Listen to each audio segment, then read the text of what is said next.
讲到国道客运因的成本增加，交通部是同意业者来起价。国讲客运起价了后呢，这通联客运也讲，在1月18开始，31条国道客运路线也要起价，平均是起6%左右。若准是起价进前买的车票是唔免国补票啊。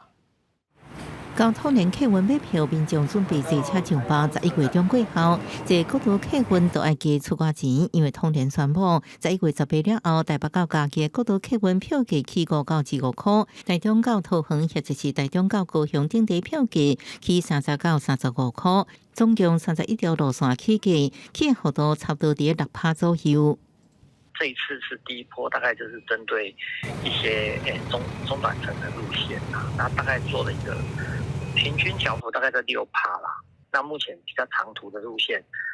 台北、台南、台北、高雄这种暂时还没有缴。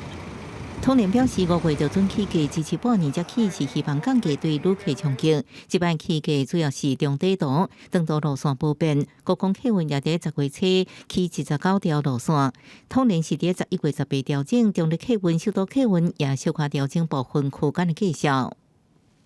越来越多的客运开始在撤出市场，然后司机也难请，